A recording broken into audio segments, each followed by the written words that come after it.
প্রিয় দর্শক, আমন্ত্রণ জানাচ্ছি সবাইকে এখন টিভির নিয়মিত আয়োজন বাংলাদেশ লাং ফাউন্ডেশন এবং রেনাটা ফার্মাসিউটিক্যালস লিমিটেডের সৌজন্যে আরোগ্য নিকেতন নির্মল শ্বাসে।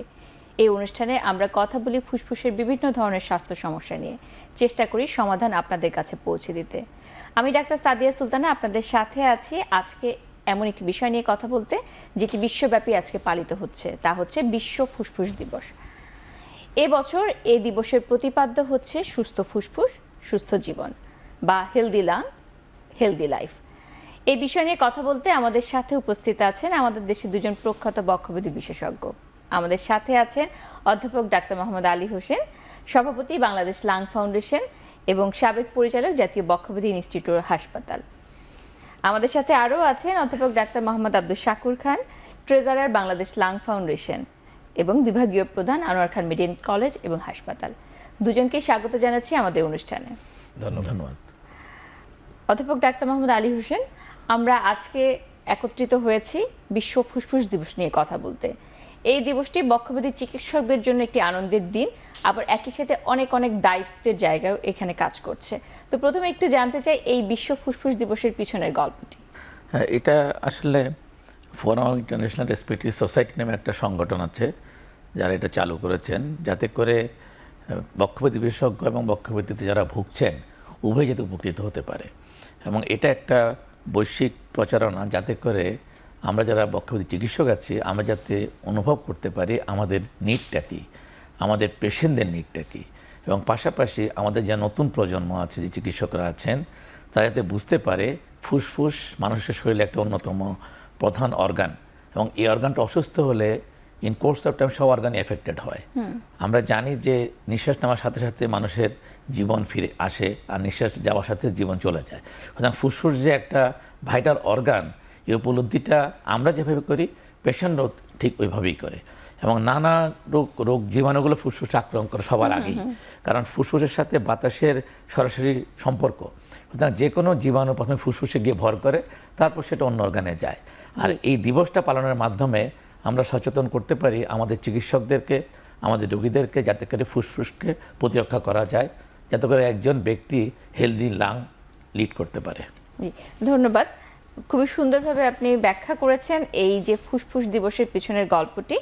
ডাক্তার মোহাম্মদ আব্দুল শাকুর খান, আমরা সবসময় শুনতে পাই বাংলাদেশ লাং ফাউন্ডেশনের সাথে এই দিবসে একটি অন্যতম সম্পর্ক আছে, এবং সেটির পিছনের গল্পটি একটু জানতে চাই কেন।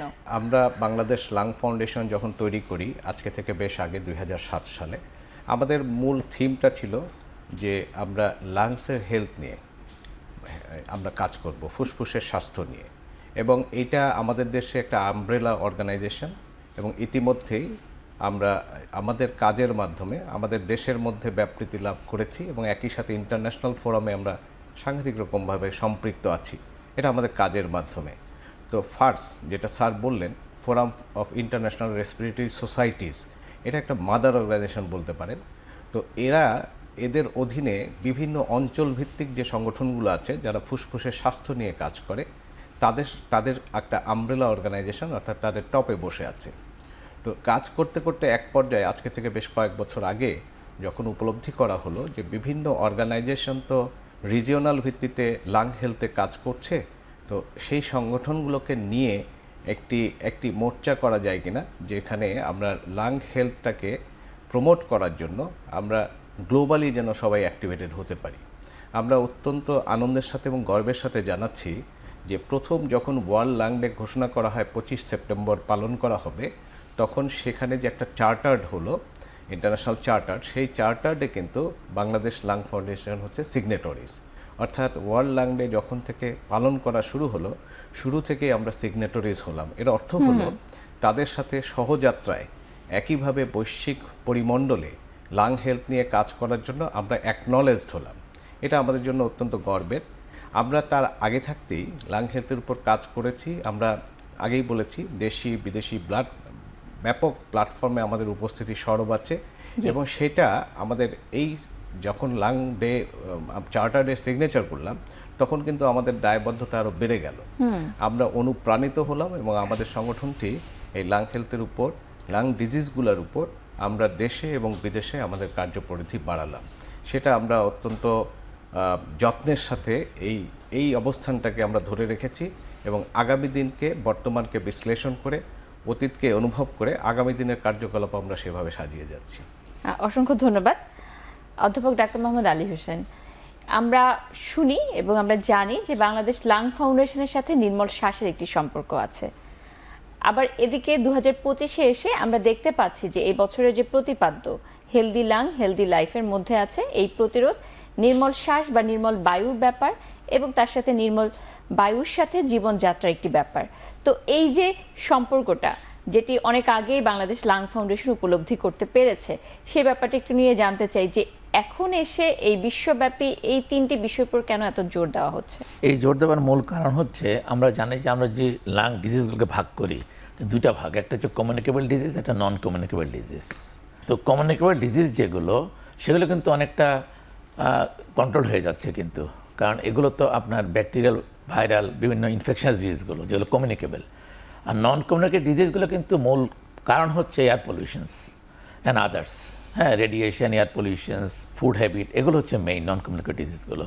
সুতরাং এই নন কমিউনিকেবল ডিজিজের পরিমাণ কিন্তু বাড়ছে দিন দিন।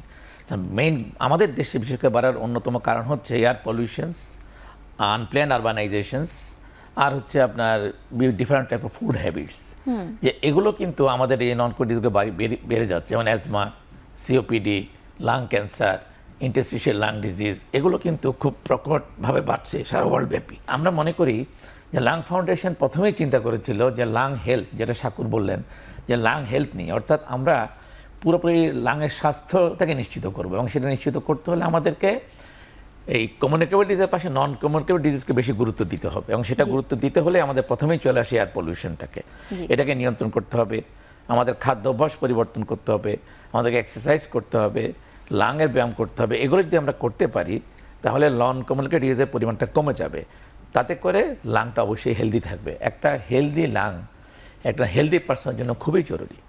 আমরা জানি যে একজন মানুষ যখন অসুস্থ হয় সে বুঝতে পারে শ্বাস নিতে কত কষ্ট।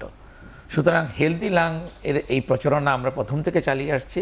আমাদের টার্গেট হচ্ছে এই হেলদি লাং রাখার জন্য যতগুলো স্টেপ নেওয়া দরকার আমরা লাং ফাউন্ডেশন ওই স্টেপগুলো ইন কোর্স অফ টাইম নেব এবং আমরা জনগণকে সচেতন করব যাতে করে নন কমিউনিকেবল ডিজিজ থেকে মুক্তি পাওয়ার জন্য যে স্টেপগুলো নেওয়া দরকার সেগুলো তারা আমাদের সাথে একাত্মতা হয়ে কাজ করে যায়। তাতে করে আমি মনে করি যে আমাদের এই দেশের পপুলেশনের লাং হেলথ অবশ্যই ভালো থাকবে। জি, ধন্যবাদ ডক্টর আব্দুল শাকুর খান। আমরা যেমন শুনতে পাচ্ছি এই যে ফুসফুসের সুস্থতার জন্য যে যে বিষয়গুলো আমাদের গুরুত্ব দেওয়া হবে, তারপরেও এগুলো নিয়ে কাজ করার পরেও আমাদের দেশে এখনও ফুসফুসের রোগী অনেক বেশি এবং দিনকে দিন রোগী বেড়েই যাচ্ছে। তো এই যে রোগীদের সংখ্যাটা আনুপাতিক হারে বাড়ছে, এটি কি বিশ্বের সাথে একই রকম নাকি আমাদের দেশের চিত্রটা একটু আলাদা? দেখেন, সারা বিশ্বেই কিন্তু পাল্লা দিয়ে এই ফুসফুসের অসুখকেই যদি আমি ফোকাস করি, এটা কিন্তু বাড়ছে, কিন্তু এই বাড়ার যে হারটা এটা রিজিয়ন টু রিজিয়ন ভ্যারি করে। তো আমরা জানি যে আমাদের ফুসফুস সুস্থ রাখাটা অনেকগুলো চ্যালেঞ্জের সম্মুখীন হতে হয় রাখতে গেলে। তার মধ্যে সবচেয়ে বড় যে চ্যালেঞ্জ, আমরা যে পরিবেশে বড় হই, যে পরিবেশে বসবাস করি, সেই পরিবেশ দূষণগত সমস্যা। আমরা নিশ্চয়ই জানি যে আমাদের এয়ার কোয়ালিটি ইন্ডেক্স বলে একটা কথা আছে, অর্থাৎ বায়ুর মান, এটা কিন্তু রিজিয়ন টু রিজিয়ন ভ্যারি করে। আমরা এটাও জানি যে প্রতিদিন আমরা গুগল করলে জানতে পারি কোন দেশে কোন শহরে কেমন এয়ার কোয়ালিটি, মানে বায়ুমানটা কেমন। আমরা দেখব যে আমাদের দেশ কিন্তু এই বায়ুমানে অনেক পিছিয়ে। আমরা বেশিরভাগ সময়, বছরের বেশিরভাগ সময় এই মানহীন বায়ুর মধ্যে বসবাস করছি। তাহলে আমাদের একটা বড় চ্যালেঞ্জ প্রথমত দাঁড়াচ্ছে হচ্ছে এই বায়ু দূষণ, যে বায়ু দূষণটা সরাসরি ফুসফুসের স্বাস্থ্যের জন্য ঝুঁকিকর। দ্বিতীয় ব্যাপারটি আসছে আমাদের ঘনবসতি। এই ঘনবসতির সাথে কিন্তু ফুসফুসের কিছু অসুখ আছে, কিছু সংক্রমণ আছে, সংক্রমিত হয় এবং একের থেকে অন্যের মধ্যে ছড়িয়ে যায়। এটা আমাদের চ্যালেঞ্জ। আরেকটি হচ্ছে সচেতন হওয়া। আমরা জানি শিক্ষা দীক্ষা আমরা যে পর্যায়ে আছি, সচেতনতার দিক থেকে যে পর্যায়ে আছি, সেখানে আমাদের অনেকগুলো ঘাটতি আছে। এই ঘাটতিগুলো কিন্তু আমাদেরকে কম সচেতন রাখছে। আমাদের চিন্তার মধ্যে অথবা চিন্তার বাহিরেই আমরা এই রোগগুলো একের থেকে অন্যের মধ্যে ছড়িয়ে যাচ্ছে আমরা দেখতে পাচ্ছি। আরেকটা জিনিস হচ্ছে যে আমরা মানুষগুলোকে, আমাদের সকল সমষ্টিকে যদি দুটো ভাগ করি, একটা হচ্ছে ইতিমধ্যেই ওনাদের ফুসফুসের কোনো না কোনো অসুখ আছে, আর একটা গ্রুপ হচ্ছে অসুখ নাই। আমাদের চ্যালেঞ্জ কিন্তু দুই ক্ষেত্রেই। যাদের ফুসফুস সুস্থ আছে সেই সুস্থ ফুসফুসকে সুস্থ রাখার জন্য সচেতন করার কোনো বিকল্প নাই।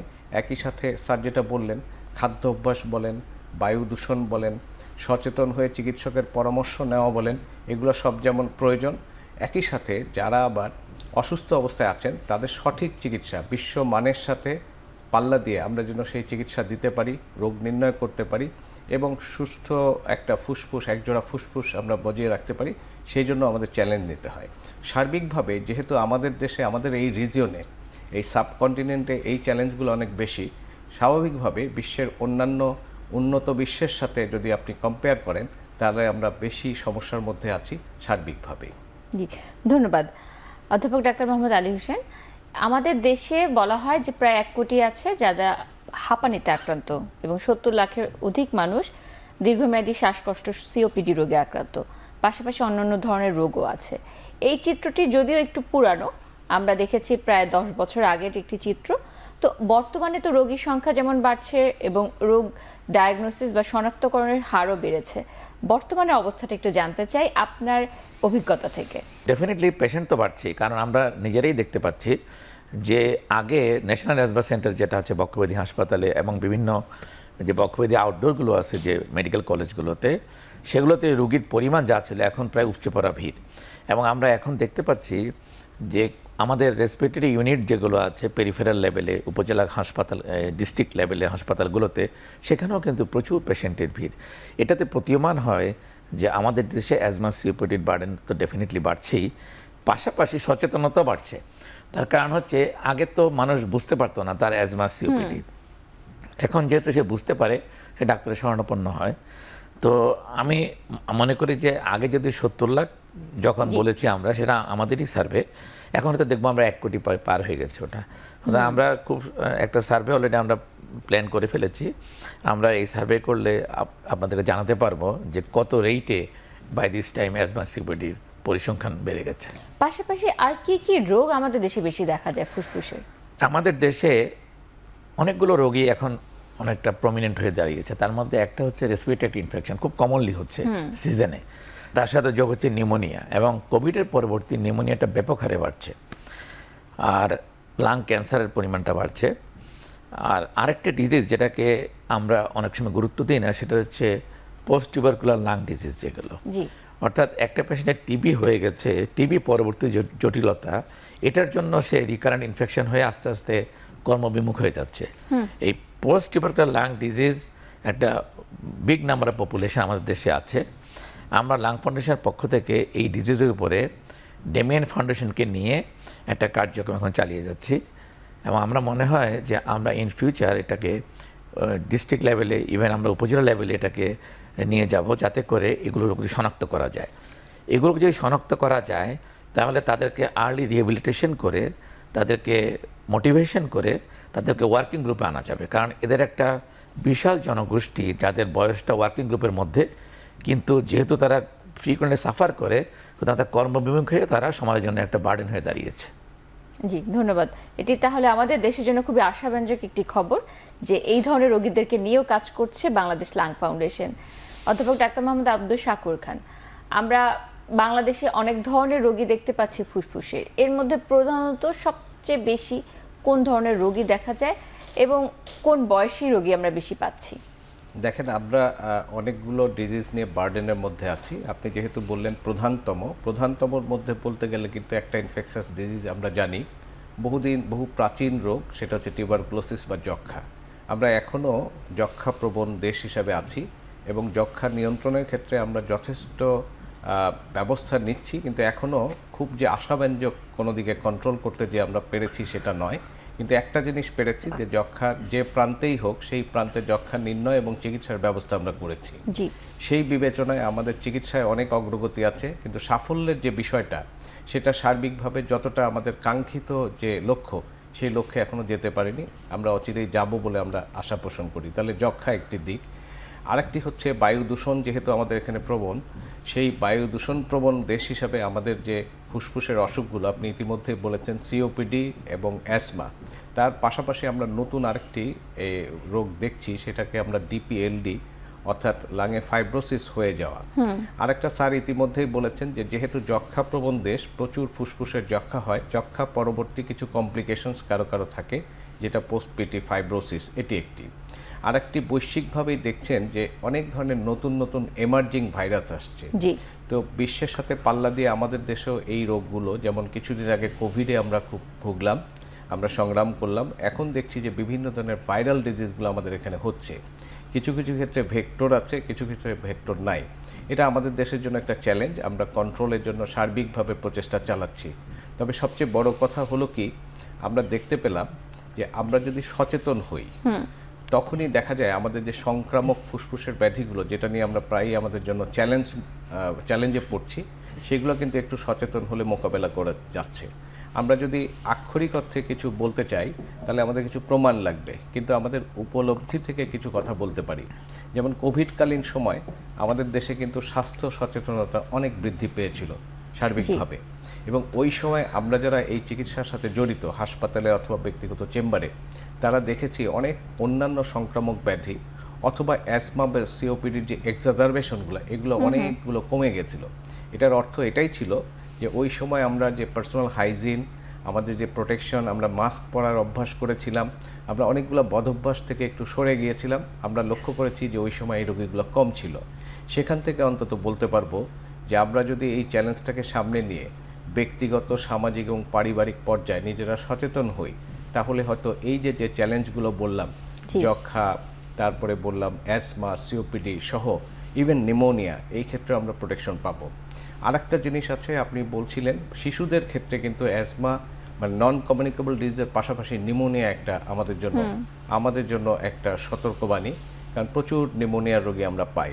তবে একটি আশার বাণীও আছে, এই নিউমোনিয়ার থেকে মানে প্রোটেকশনের জন্য ইতিমধ্যে আমরা সচেতন হয়েছি, আমরা এগিয়ে যাচ্ছি। অনেক ক্ষেত্রে ভ্যাকসিনের ক্ষেত্রে আমরা যখন এই ভ্যাকসিনটা দিলাম এবং কিছু স্বাস্থ্য সচেতনতার বাণী আমরা ছড়ালাম সমাজের মধ্যে, তখন দেখলাম তার কিছু লাভ আমরা পাচ্ছি। তো অনেকবিধ আমাদের টার্গেট আছে, আমরা বলি এটাকে ভিশনটা হলো এগুলোকে কমিয়ে নিয়ে আসা। আরেকটা কথা এই সূত্রে আমি বলে রাখি, আমরা শুধুমাত্র অসুস্থ ফুসফুসের যত্ন দিয়ে যাব বা চিকিৎসা দিব, এটা আমাদের লক্ষ্য নয়। আমাদের একটা ইম্পর্ট্যান্ট লক্ষ্য হচ্ছে যারা সুস্থ আছেন তারা কিভাবে এই সুস্থ ফুসফুসকে ধরে রেখে সুস্থ জীবন যাপন করতে পারবেন, সেই ব্যাপারে সচেতন করে তোলা। লাইফস্টাইল সহ অন্যান্য বিষয়ে আমরা কথা বলি। সমাজের বিভিন্ন পর্যায়ে আমাদের পদক্ষেপ আছে। আমরা আশা করছি আমরা এই সমস্ত মিশন নিয়ে যদি সামনে আগাই, তাহলে আমরা কাঙ্ক্ষিত সাফল্য পাবো ইনশাল্লাহ। জি, ইনশাল্লাহ। এবং আমরা এ নিয়ে আরও কথা বলবো, এখন একটি বিরতির সময় হয়েছে।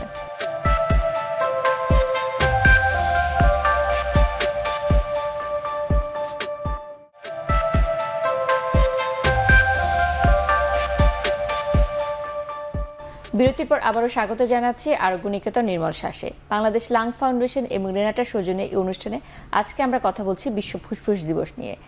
এই বছর যেই দিবসের প্রতিপাদ্য হচ্ছে সুস্থ ফুসফুস সুস্থ জীবন, এবং এই সুস্থ জীবনের সাথে সুস্থ ফুসফুসের যে সম্পর্ক তা নিয়ে একটু একটু করে আমরা জানছি। বাংলাদেশ লাং ফাউন্ডেশন বিভিন্ন ধরনের কাজ করছে, যার মধ্যে ফুসফুসের রোগের পিছনের গল্প আছে এবং এর পাশাপাশি জীবনধারা নিয়েও কথা আছে। সেই ব্যাপারগুলো একটু সম্পর্কে জানতে চাই। এই যে আমাদের দেশে বিভিন্ন ধরনের ঝুঁকি আছে, যার কারণে ফুসফুসে বিভিন্ন ধরনের রোগ হচ্ছে, সেগুলো কমিয়ে আনার পিছনে কি কি কাজ করা হচ্ছে? আমরা এগুলো কমার জন্য আমরা প্রথমেই চেষ্টা করেছি এয়ার পলিউশনটা কীভাবে কমানো যায়। এই জন্য আমরা যারা এয়ার পলিউশন নিয়ে কাজ করে বেলা, তাদের সাথে আমাদের একটা আন্ডারস্ট্যান্ডিং আছে।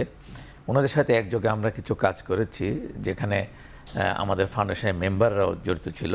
বিশেষ করে ট্যানারিজের এলাকাতে আমরা কাজ করেছি, যে কীভাবে ট্যানারির যারা কাজ করে ওনাদের যে রোগ শোক থেকে তারা মুক্তি পায়, এ বিষয়ে আমরা তাদেরকে হেল্প করেছি। পাশাপাশি আমরা বৃক্ষরোপণের উপরও নজর দিয়েছি। আমরা বিভিন্ন ডিস্ট্রিক্ট লেভেলে, উপজেলা লেভেলে লাং ফাউন্ডেশনের পক্ষ থেকে আমরা একটা বৃক্ষরোপণ অভিযান করতেছি, যাতে করে এয়ার পলিউশনটা কমিয়ে আনা যায়। আর এর পাশাপাশি আমরা অনেকগুলো সেমিনার সিম্পোজিয়ামও করেছি, কিভাবে এই এয়ার পলিউশনটাকে কতটুকু লেভেলে কমানো যায়। কিন্তু সমস্যা হচ্ছে যে এর জন্য শুধু লাং ফাউন্ডেশন একা কাজ করা সম্ভব না। এটার জন্য মিডিয়ার কিছু সাহায্য লাগে, পলিটিক্যাল ফোরামদের সাহায্য লাগে, আদারওয়াইজ একা এটা কোনোভাবেই সম্ভব না। পাশাপাশি আমরা লাং হেলথটাকে প্রমোট করার জন্য আমরা ডিস্ট্রিক্ট লেভেলে কিছু সেমিনার সিম্পোজিয়াম করেছি। কিভাবে ওই পরিবেশে থেকে লাংটাকে সুরক্ষা করা যায়। আমরা বাংলাদেশের প্রেক্ষাপটে লাংটাকে ভালো রাখার জন্য কিছু ভ্যাকসিনের জন্য অ্যাডভোকেট করেছি। আমরা এখনও আমরা বলি সব পেশেন্টদেরকে নিয়মিতভাবে এবং সুস্থ লোকদেরকে যাতে করে flu vaccine, pneumonia vaccine regular নেয়, যাতে করে লাং হেলথ প্রোটেক্টেড থাকে। কারণ আমাদের দেশে সিজনাল ভেরিয়েশনে ফ্লু অ্যাটাক হয়, ফ্লু লাং ধরে, তাতে করে লাংয়ের কার্যকারিতা কমে যায়। আর যে ডিজিজ লাং হয় সেখানে তার কার্যকারিতা আরও বেশি কমে যায়। আর আমাদের যেসব পেশেন্ট অ্যাজমা, সিওপিডি এবং আদার লাং ডিজিজে ভুগছে তারা মোর প্রোন টু ডেভেলপ নিউমোনিয়া। সেই জন্য আমরা লাং ফাউন্ডেশনের পক্ষ থেকে সবসময় প্রমোট করি যাতে করে নিউমোনিয়া ভ্যাকসিন সবাই নেয়। আমরা দেখেছি যে এই নিউমোনিয়া ভ্যাকসিন প্রায় 50 to 60% সিভিয়ার নিউমোনিয়া প্রোটেক্ট করে, তাতে করে লাংটা অনেকাংশে ভালো থাকে। আমাদের ইচ্ছা আছে ভবিষ্যতে আমরা চেষ্টা করব যে ডিস্ট্রিক্ট লেভেলগুলোতে কিছু হেলথ ক্যাম্প করে জনগণকে উদ্বুদ্ধ করা, যাতে করে তারা প্রত্যেক সিজনের আগেই ফ্লু ভ্যাকসিন নিয়ে নেয় এবং অন্তত লাইফে একবার যাতে নিউমোনিয়া ভ্যাকসিন নিয়ে নেয়, যাতে করে আমাদের পেশেন্টরা সুস্থ থাকে। এবং আমরা একটা জিনিস খেয়াল করেছি, আমরা এই উদ্যোগ নেওয়ার ফলে এই ভ্যাকসিনটা কিন্তু তখন আমাদের দেশেই তৈরি হচ্ছে। একসময় ভ্যাকসিনটা আমাদের দেশে ইম্পোর্ট করে আসতো, তাতে করে অনেক কস্ট ছিল। যেহেতু এখন আমাদের দেশেই তৈরি হচ্ছে, এর কস্ট অনেক কমে গেছে, সুতরাং এবং এটা আমাদের পেশেন্টদের নাগালের মধ্যেই আছে। তো আমরা এই কাজগুলো ক্রমাগত করে যাচ্ছি এবং আমরা এই কাজগুলোর মাধ্যমে চেষ্টা করছি যাতে জনগণের ফুসফুসটা ভালো রাখা যায়। জি, ধন্যবাদ অধ্যাপক ডাক্তার মোহাম্মদ আব্দুল শাকুর খান। আমরা ফুসফুসের ভালো থাকার পিছনের অনেক ধরনের কারণ এবং সমাধানগুলি একটু একটু করে জানছিলাম। ধূমপান এক্ষেত্রে একটি বড় ভূমিকা পালন করে। এই ক্ষেত্রে বাংলাদেশ লাং ফাউন্ডেশনের ভূমিকা কি হতে পারে এবং কি হচ্ছে এটা একটু জানতে চাই। না, এটা অনেক দিন আগে থেকে প্রমাণিত যে আমাদের ফুসফুসের যে অসুখগুলো হয় তার পিছনে ধূমপান এবং তামাকজাত দ্রব্যের একদম প্রত্যক্ষ সম্পর্ক আছে। প্রত্যক্ষ সম্পর্কের কারণে আমরা জানি যে ক্রনিক লাং ডিজিজ যেগুলো আছে, সিওপিডি ছাড়াও আমাদের যে কোনো সংক্রমণ এই ধূমপান যারা করে তাদের মধ্যে বেশি হয়। তো যেহেতু বিষয়টা একেবারে প্রতিষ্ঠিত, সেই ক্ষেত্রে লাং ফাউন্ডেশন অনেক দিন ধরে বাংলাদেশে তামাক নিয়ন্ত্রণ যে সংস্থা আছে তাদের সাথে এবং এটা নিয়ে যারা কাজ করছে, আমি অত্যন্ত শ্রদ্ধার সাথে স্মরণ করি আমাদের প্রয়াত অধ্যাপক ব্রিগেডিয়ার মালেক স্যার, উনি একটা উদ্যোগ নিয়েছিলেন এবং সেই উদ্যোগের সাথে সেই সংস্থার সাথে আমরা কিন্তু সরাসরি সম্পৃক্ত।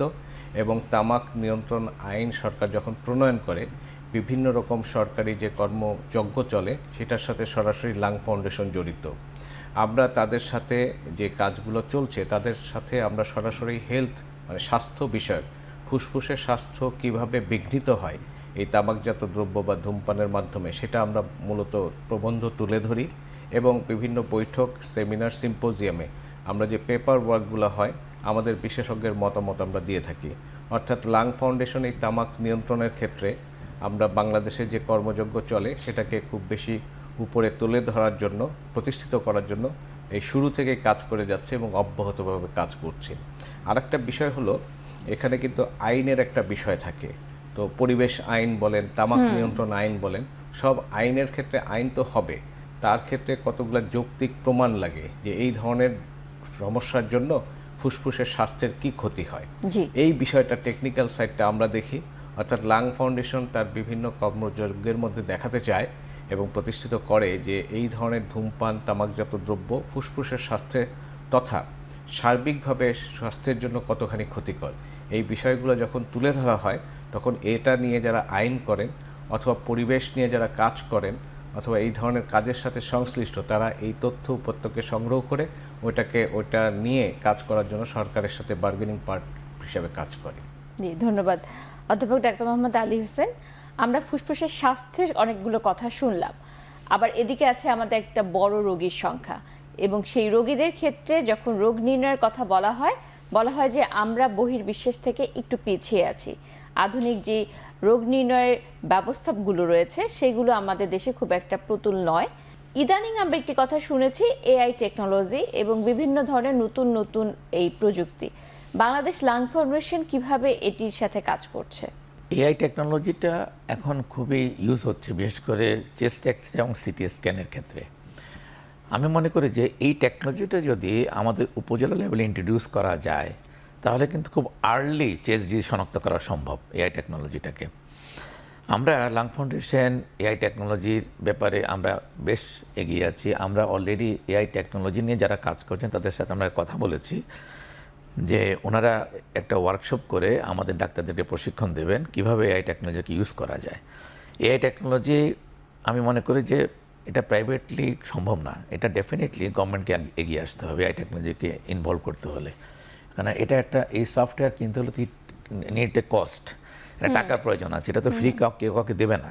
সুতরাং এখানে সরকারের একটা উদ্যোগ নিতে হবে যাতে করে এই এআই টেকনোলজি কিনে সরকার যাতে উপজেলা লেভেলগুলোতে ইন্ট্রোডিউস করে, তাতে করে চেস্ট ডিজিজ শনাক্ত করা অনেক সহজ হবে। এখন কিন্তু সারা ওয়ার্ল্ডে এআই টেকনোলজি দিয়ে সিটি এবং এক্সরেটা রিড করা হচ্ছে। এতে করে দুইটা সহজ উপায় কাজ হচ্ছে, একটা হচ্ছে খুব কুইকলি ডায়াগনোসিস হচ্ছে এবং এই ডায়াগনোসিস সাথে সাথে কিন্তু তারা বুঝতে পারতেছে এই পেশেন্টের কোথায় যাওয়া উচিত। যেমন এআই টেকনোলজি দিকে আমি আর্লি ম্যালিগন্যান্সি ডায়াগনোসিস করতে পারি, তাহলে কিন্তু আমার ম্যালিগন্যান্সিটাকে সার্জারি করে কিউর করা সম্ভব। আমি যদি এআই টেকনোলজি দিয়ে আর্লি টিউবারকুলোসিস ডিটেকশন করতে পারি তাহলে কি টিবির কমপ্লিকেশনটা আর হবে না। সুতরাং এআই টেকনোলজিটাকে অ্যাকোয়ার করতে হবে আমাদেরকে অবশ্যই, এবং শুধু তাই নয়, এটাকে ইন্ট্রোডিউস করতে হবে ডিস্ট্রিক্ট এবং উপজেলা লেভেলগুলোতে, যাতে করে একদম লেট স্টেজে পেশেন্ট যাতে এসে থার্ড টার্সিয়ারি হসপিটালে ভিড় না করে। আমাদের এই মেডিকেল কলেজগুলোতে অথবা টার্সিয়ারি হসপিটাল লেভেলে ভিড়ের একটা অন্যতম কারণ হচ্ছে যে আর্লি ডায়াগনোসিস না হওয়ার জন্য। যেহেতু লেট ডায়াগনোসিস হচ্ছে সে কমপ্লিকেশন নিয়ে সে আলটিমেটলি টার্সিয়ারি হসপিটালগুলোতে এসে ভিড় করছে, উপচে পড়া ভিড়। এই যে উপচে পড়া ভিড়টার মূল কারণ হচ্ছে লেট ডায়াগনোসিস, এবং আমি মনে করি যে এই আর্লি ডায়াগনোসিস করা একমাত্র সম্ভব by introducing AI technology in the district and upazila level. পাশাপাশি ফুসফুসের কার্যকারিতা দেখার জন্য একটি পরীক্ষা আছে যেটি নিয়ে বাংলাদেশ লাং ফাউন্ডেশনও কাজ করছে সারা দেশব্যাপী, স্পাইরোমেট্রি। এই ব্যাপারে একটু জানতে চাই, এটি কতটা গুরুত্বপূর্ণ? স্পাইরোমেট্রি তো খুবই গুরুত্বপূর্ণ একটা ইনস্ট্রুমেন্ট, এটা কস্টও খুব বেশি না। এটা দিয়ে আমরা ইজিলি অবস্ট্রাকটিভ এবং রেস্ট্রিকটিভ লাং ডিজিজগুলো আলাদা করতে পারি, এবং আমরা অ্যাজমা, সিওপিডি এগুলোকে ইজিলি আর্লি ডায়াগনোস করা সম্ভব। আমাদের অনেক পেশেন্ট আছে যাদের হয়তো ক্লিনিক্যাল কোনো ম্যানিফেস্টেশন নাই, কিন্তু হয়তো স্পাইরোমেট্রি করে দেখা গেল তার অবস্ট্রাকটিভ ডিজিজ হয়ে বসে আছে আর্লি স্টেজ 1 সিওপিডি অথবা স্টেজ 1 অ্যাজমা। সুতরাং এগুলো তো আর্লি ডিটেকশন করলে পেশেন্টকে যদি আমরা অ্যাডভাইস করতে পারি, তাকে যদি লাইফস্টাইল চেঞ্জ করতে পারি, তার যদি হ্যাবিট চেঞ্জ করতে পারি, তাহলে কিন্তু তার আর পরবর্তী স্টেপগুলোতে আসবে না। সুতরাং আমি মনে করি যে স্পাইরোমেট্রিটা অবশ্যই ডিস্ট্রিক্ট লেভেল, উপজেলা লেভেলে ইন্ট্রোডিউস করা উচিত, এবং এটার জন্য আমরা লাং ফাউন্ডেশনের পক্ষ থেকে সবসময় সাহায্য করে আসছি, এবং আমাদের কাছে সাহায্য চাইলে আমরা তখনও করব।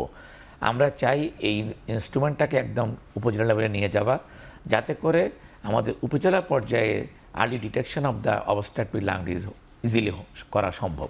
অধ্যাপক ডাক্তার মোহাম্মদ আব্দুল শাকুর খান, আমরা রোগ নির্ণয়ের বিভিন্ন পদ্ধতির কথা শুনছিলাম।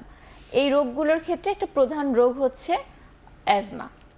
এই অ্যাজমা বা হাঁপানি আমাদের দেশে বলা হয় 1 কোটির বেশি মানুষ আক্রান্ত হচ্ছে, এবং এর বিভিন্ন ধরনের জটিলতাও আক্রান্ত হচ্ছে, বারবার হাসপাতালে ভর্তি হচ্ছে। কিন্তু আমাদের দেশে যে আধুনিক চিকিৎসা পদ্ধতির কথা বলা হয় সেটি কি প্রতুল, আপনি কি মনে করেন? এবং আমরা যেহেতু জানি যে আপনি Asian Pacific Society of Respirology Assembly head হিসেবে আছেন, তো সেখান থেকে আপনি যেই দৃশ্যটি দেখছেন সারা এশিয়া বা সারা বিশ্বব্যাপী, তার সাথে আমাদের দেশের অবস্থানটি কোথায়?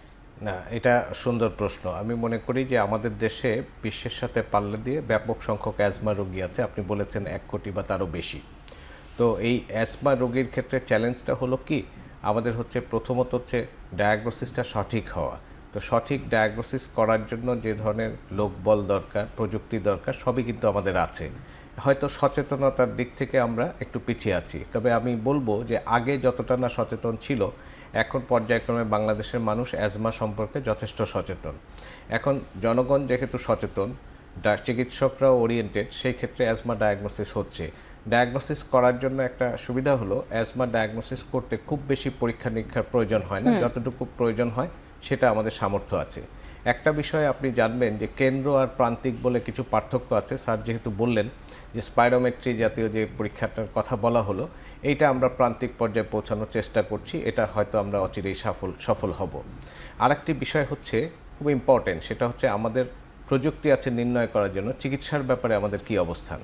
আমাদের দেশের ফার্মাসিউটিক্যালসগুলো আমরা গর্বের সাথে বলি, এটা যে পরিমাণ ঔষধ উৎপাদন করে, অ্যাজমা চিকিৎসার জন্য যে জাতীয় ঔষধগুলো লাগে WHO কর্তৃক নির্দেশিত যে ঔষধগুলো লাগে সবগুলো ঔষধই কিন্তু আমরা লোকাল ফার্মাসিউটিক্যালসের মাধ্যমে পেয়ে থাকি। তাহলে ঔষধের প্রাপ্যতা আছে। মূল্যের ক্ষেত্রে হয়তো আমি পরে অন্য আলোচনায় বলবো, তবে ঔষধের প্রাপ্যতা আছে। দ্বিতীয় হলো মানুষের মধ্যে সচেতন গড়ে তোলার যে যুদ্ধ আমাদের চলছে, সেটা অব্যাহতভাবে চললে আমরা আশা করছি যে আমরা অচিরে অ্যাজমা চিকিৎসার ক্ষেত্রে সাফল্য পাব। একটা জিনিস আপনি বললেন যে আমি একটা অন্য রিজিওনাল ফোরামে আছি, সেই ফোরাম থেকে আমি যেটা দেখি যে আমাদের যে কিছু চ্যালেঞ্জ আছে, সেই চ্যালেঞ্জ কিন্তু আমাদের পাশাপাশি অন্য দেশগুলোতে আছে। অ্যাজমা প্রায় 90% রোগী আমরা স্বাভাবিক সাধারণ কমন চিকিৎসার মাধ্যমে ভালো রাখতে পারি, কিন্তু 5 থেকে 10% রোগীর ক্ষেত্রে আমরা যেটা সমস্যায় পড়ি, সেই সমস্যাটা এই পারিপার্শ্বিক অন্যান্য দেশগুলোতে আছে। যেমন সাধারণ চিকিৎসায় যখন এটা দেখা যায় যে কন্ট্রোল হয় না, তখন কিছু বিশেষ চিকিৎসা লাগে। সেই ক্ষেত্রে একটা ইম্পর্টেন্ট মেডিসিন আমি বলেই ফেলি, আমাদের বায়োলজিক্স বলে একটা ঔষধ আমরা টার্গেটেড থেরাপি দেই। সেটার ক্ষেত্রে সেটার মূল্য এবং প্রাপ্যতা আমাদের এখানে একটু দুর্বলতা আছে। আমরা মনে করি যে এটাও আমরা ভবিষ্যতে আমাদের দেশে এটা উৎপাদনের ব্যবস্থা করে প্রাপ্যতা সহজলভ্য করে আমরা হয়তো সেদিকেও আগাবো। আর একটা বিষয় হলো যে কতগুলো ফ্যাক্টর অ্যাজমাকে ট্রিগার করে, অর্থাৎ অ্যাজমা এমন একটি অসুখ, তার সাথে অনেকগুলো ট্রিগার কাজ করে। সেই ঘুরে ফিরে একটা কথা আসে, সেটা হচ্ছে পরিবেশ। আমরা অন্দরের পরিবেশ অর্থাৎ বাসার বাড়ির মধ্যের পরিবেশ এবং বাহিরের পরিবেশ বলে থাকি। এই দুটো ক্ষেত্রে পরিবেশের দূষণ যেহেতু আমাদের দেশে প্রকট, সেই ক্ষেত্রে এই দূষণ কিন্তু আমাদের সমস্যায় ফেলে। আর লাস্ট একটি কথা, যে যখনই অ্যাজমাটা সুন্দর কন্ট্রোল থাকে, অ্যাজমার পেশেন্ট কিন্তু একটা সুন্দর স্বাভাবিক জীবনযাপন করতে পারে। কিন্তু তার কন্ট্রোলের ক্ষেত্রে যদি ব্যত্যয় ঘটে, বারবার এক্সাজারবেশন হয়, তাহলে তার কর্মক্ষেত্রে উপস্থিতি কমে যায়, তার ইনফেকশন হওয়ার প্রবণতা বেড়ে যায়। এবং সেই ক্ষেত্রে আমরা একটা কথা বলি যে সুন্দর সুষ্ঠু লাইফস্টাইল, অর্থাৎ পরিবেশগত দূষণকে যতটুকু আমার হাতে আছে সেটা নিয়ে আমরা মোকাবেলা করব, সচেতন থাকব। এবং অ্যাজমা রোগীদের ক্ষেত্রে খুব ইম্পর্টেন্ট, আমাদের দেশে যে সিজনাল ভাইরাসগুলো ফ্লু হয়, এই ফ্লু কিন্তু অ্যাজমাকে এক্সাজারবেট করে। সেই ক্ষেত্রে আমরা অ্যাজমা রোগীদের ক্ষেত্রে স্পেশালি আমরা বলে থাকি যে তারা অন্তত ফ্লু শট বছরে একবার নির্ধারিত সময় নিয়ে নেবে। তাতে করে আপনি যেটা বললেন যে অ্যাজমা রোগীদের বর্তমান অবস্থা, আমি অনেক আশাবাদী যে আমরা যদি সচেতন হই, আমরা চিকিৎসক সমাজ যদি ঠিকমতো আমাদের মেধার প্রয়োগ করি এবং আমরা যারা লাং হেলথ নিয়ে কাজ করি, সেটা যদি ব্যাপকভাবে কেন্দ্র থেকে প্রান্তিক পর্যন্ত আমরা এটাকে বিস্তার ঘটাতে পারি, তাহলে অ্যাজমার এই সমস্ত চ্যালেঞ্জগুলো অন্যান্য উন্নত বিশ্বে যেমন মোকাবেলা করে, আমরাও সেটা পারবো। জি, ধন্যবাদ। এ নিয়ে আমরা আরো কথা শুনবো, এখনই কি বিরতির সময় হয়েছে।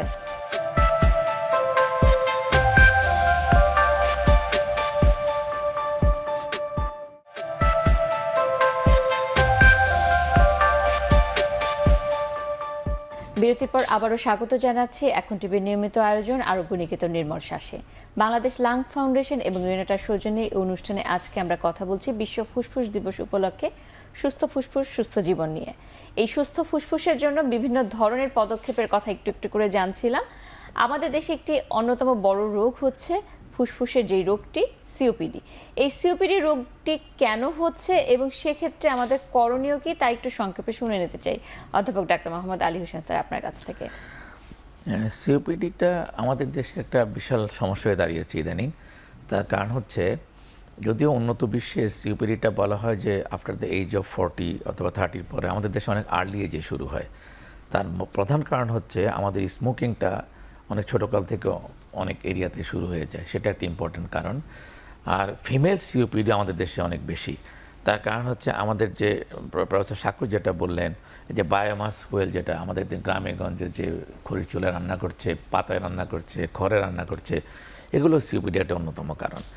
এবং এই সম্পর্কে ওনারা অনেকে জানেনই না যে তারা সিওপিডিতে ভুগছেন। এবং আমরা যে সার্ভেটা করেছি, সেখানে আমরা দেখেছি আমাদের প্রায় 7 to 8% টোটাল পপুলেশনে সিওপিডিতে ভুগছে। সেই 10 বছর আগের কথা, এখন হয়তো অনেক বেশি বেড়ে গেছে। এবং এই সিওপিডির যে রোগটা, এটা তো ভালো হয় না। এবং অ্যাজমার সাথে সিওপিডির একটা বেসিক পার্থক্য হচ্ছে, অ্যাজমা পেশেন্ট কিন্তু ইন বিটুইন অ্যাটাক একেবারেই ভালো থাকে এবং তার ফুসফুস একেবারেই নর্মাল থাকে। কিন্তু অন দি আদার হ্যান্ড সিওপিডির পেশেন্টদের কিন্তু ফুসফুস ক্রমান্বয়ে ক্ষতিগ্রস্ত হতে থাকে। ইভেন আমরা এই সোর্স থেকে রিমুভও করি, এটা একটা অনগোয়িং প্রসেস। অর্থাৎ একবার সিওপিডি হলে এটা ক্রমান্বয়ে ফুসফুসকে আস্তে আস্তে ক্ষতির দিকে নিয়ে যায়। সুতরাং এই সিওপিডির পপুলেশনটাকে রক্ষা করার প্রধানত উপায় হচ্ছে ধূমপান পরিহার করা, এয়ার পলিউশন নিয়ন্ত্রণ করা বায়োমাস ফুয়েল থেকে নিজেকে রক্ষা করা, এই তিনটা বেসিক জিনিসকে অবশ্যই আমাদেরকে মাথায় রাখতে হবে। আমরা দেখেছি আমাদের যে সায়েন্স ল্যাবরেটরি আছে, ওনারা একটা বন্ধু চুলা আবিষ্কার করেছেন যেটাতে সিওপিডির প্রকোপ অনেকাংশে কমে যাবে ইউজ করলে। স্মোকিং সিজেশন, যেটা প্রফেসর শাকুর বললেন, সেটার জন্য খুব ইম্পর্ট্যান্ট ইস্যু হচ্ছে আমাদের একটা স্মোকিং সিজেশন ক্লিনিক থাকা উচিত প্রত্যেকটা ডিস্ট্রিক্ট এবং উপজেলার লেভেলে। যে স্মোকিং সিজেশন করতে হলে তার একটা মোটিভেশন দরকার আছে। এই মোটিভেশন, এই কাউন্সিলিং কিন্তু চিকিৎসকের কাছ থেকে আসতে হবে, এবং সেটা কিন্তু ওই যিনি চিকিৎসা দেবে তার পক্ষে করা সম্ভব না, কারণ পেশেন্ট বার্ডেন এত বেশি। সেই জন্য ইট নিডস এ ডিফারেন্ট মানে এনভায়রনমেন্ট। একটা স্মোকিং সিজেশন ক্লিনিক যদি আমরা প্রত্যেকটা ডিস্ট্রিক্ট এবং উপজেলা লেভেলে করতে পারি, যেখানে একজন চিকিৎসক, একজন প্যারামেডিক যদি নিয়োগ দেওয়া যায়, তাহলে কিন্তু পেশেন্ট মোটিভেটেড হবে, তার সাথে টেলিফোনে কনভারসেশন করবে, তাকে কাউন্সিলিং করতে হবে। এই যে সময়টুকু ব্যয় করবে, তাতে করে সিওপিডির পরিমাণটা আমি আশা করি অনেকাংশে কমে যাবে। আরেকটা জিনিস প্রফেসর শাকুর বলেছে, আমরা তামাক নিয়ন্ত্রণ অধিদপ্তরের সাথে আমাদের সাথে একটা সম্পর্কের কারণে সরকার কিন্তু প্রতি বছরে তামাকের দাম বাড়াচ্ছে। এতে করে কিন্তু পেশেন্ট ডিসকারেজ হচ্ছে সিগারেট খেতে, তাতেও কিন্তু সিওপিডি অংশে নিয়ন্ত্রণ হয়ে যাবে। আর পাশাপাশি সিওপিডি যাতে এক্সাজারবেশন না হয় ইয়ারলি, সেটা আমরা বললামই, আমরা ভ্যাকসিনগুলো এনকারেজ করছি। আর প্রফেসর শাকুর বলেছে সিওপিডি চিকিৎসায় ব্যবহৃত যে ওষুধগুলো আছে, এগুলো সবাই আমাদের দেশে আসে, কিন্তু সব ইনহেলার আমাদের দেশে আছে। আমাদের দেশি কোম্পানিগুলো ভালোভাবেই এগুলো তৈরি করছে বিশ্বের সাথে তাল দিয়ে, এবং আমাদের পেশেন্টরা সেটা ব্যবহারও করছে। কিন্তু সমস্যা হচ্ছে যে পেশেন্ট রেগুলার ওষুধ ব্যবহার করে না, তার কারণ হচ্ছে তার ফাইন্যান্সিয়াল কনস্ট্রেন্ট আছে। এক্ষেত্রে আমি মনে করি যে সরকার যদি এইখানে কিছু সাবসিডি দেয়, তাহলে কিন্তু, অর্থাৎ সিগারেটের থেকে সরকার যেটুকু কর নেয়, যেটুকু সে লাভ করে, তার চেয়ে কিন্তু অনেক বেশি পয়সা পেশেন্টের পকেট থেকে চলে যায় সিওপিডি চিকিৎসার জন্য। শুধু আমি মনে করি যে কর বাড়ানো সমাধান না, সমাধানটা হচ্ছে যে একেবারে স্ট্রিক্ট আইন করে এই সিগারেট, তামাক মানে উৎপাদন বন্ধ করা, এটা নিয়ন্ত্রণ করা, কঠোর হস্তে দমন করা, যেটা সরকারের পক্ষে একমাত্র সম্ভব।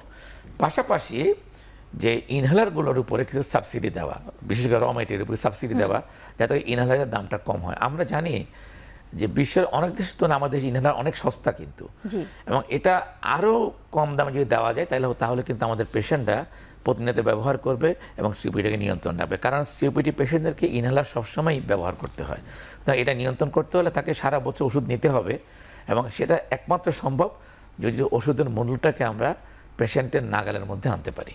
জি, ধন্যবাদ অধ্যাপক ডাক্তার মোহাম্মদ আব্দুল শাকুর খান। আমরা সিওপিডি, অ্যাজমা বা হাঁপানি জাতীয় রোগের কথা শুনছি। ইদানিং একটি রোগের কথা খুব শোনা যাচ্ছে, যার উত্থান হচ্ছে আস্তে আস্তে, তা হচ্ছে ফুসফুসের বিভিন্ন ধরনের শুকিয়ে যাওয়া রোগ এবং আইএলডি জাতীয় রোগ। তো এই রোগগুলো হঠাৎ করে এত কেন বাড়ছে? দুটো কারণ। একটা হচ্ছে আমরা একটু আগে কথা বলছিলাম যে আমাদের নতুন রোগের সংযোজন হয়েছে, যেটা ডিপিএলডি বা ফুসফুসের এক ধরনের ক্রনিক ফাইব্রোসিস। প্রক্রিয়াটার মধ্যে দেখা গেছে সারা পৃথিবীতে এই রোগটা আছে। এটা যদি আমরা বিশ্লেষণ বা ডিভাইড করি, তাহলে দুইটা টাইপ আছে, একটা হচ্ছে অজানা কারণ, আর একটা হচ্ছে জানা কারণ। অজানা কারণের মধ্যে যেটা আছে, যেটাকে আমরা আইপিএফ বলি, এটা সারা পৃথিবীতে মানে যেভাবে হয়ে থাকে আমাদের এখানেও হয়।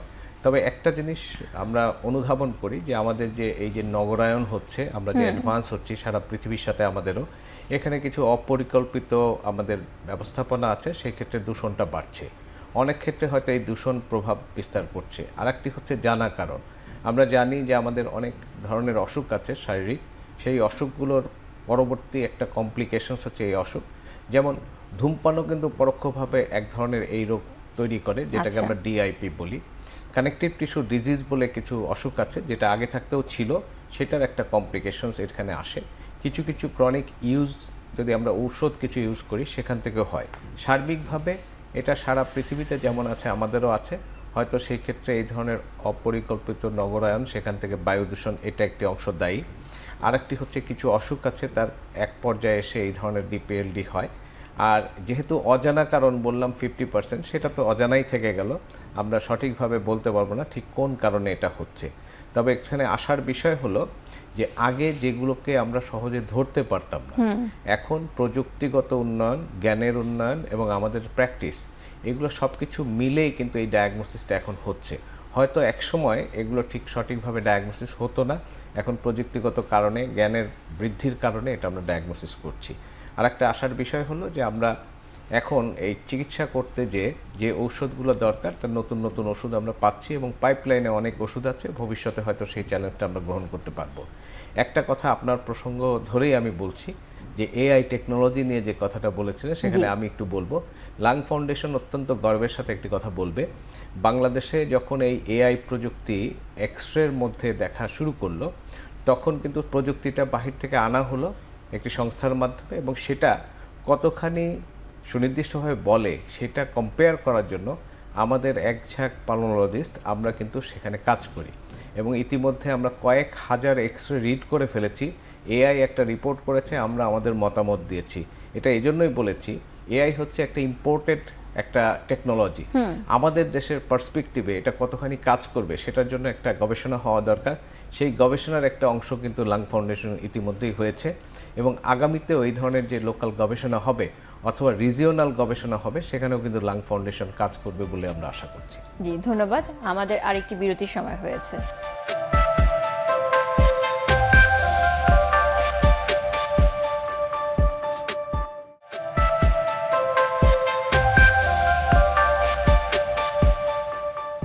বিরতির পর আবারও স্বাগত জানাচ্ছি এখন টিভির নিয়মিত আয়োজন আরোগ্য নিকেতন নির্মল শ্বাসে।